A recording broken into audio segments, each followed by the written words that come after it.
This 2025 legacy sequel to I Know What You Did Last Summer arrives with the weight of nostalgia but none of the spark, delivering a bland, uninspired slasher that feels like it's sleepwalking through its own premise. This movie tries to modernize the 1997 original with a class-conscious twist and returning stars Jennifer Love Hewitt and Freddie Prinze Jr., but the result is a derivative slog that fails to scare, amuse, or engage. Even the fisherman's hook feels dull this time around. The setup mirrors the original. A group of privileged 20-somethings, Danica, Ava, Milo, Stevie, and Teddy, accidentally cause a fatal car crash on Southport's Reaper's Curve during a 4th of July joyride.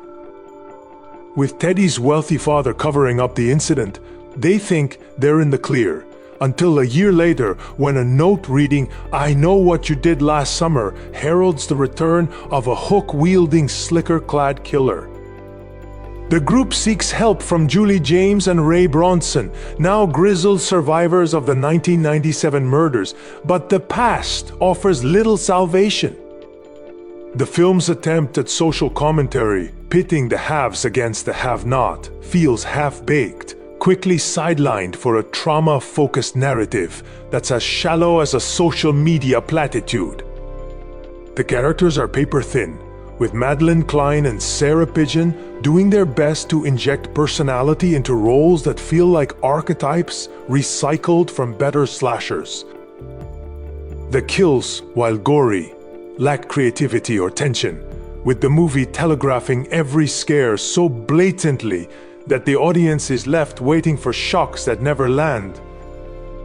A mid-film chase sequence meant to echo the iconic Helen Shivers murder from 1997 falls flat, lacking the original's pulse-pounding energy.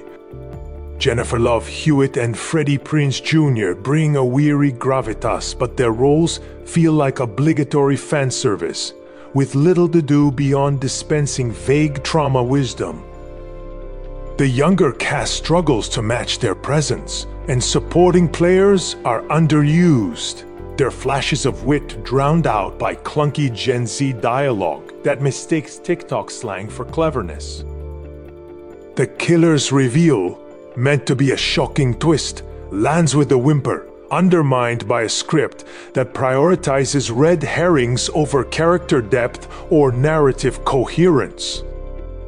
Visually, the film is as uninspired as its story, shot in a glossy generic style that fails to capture the gritty coastal vibe of the original's North Carolina setting.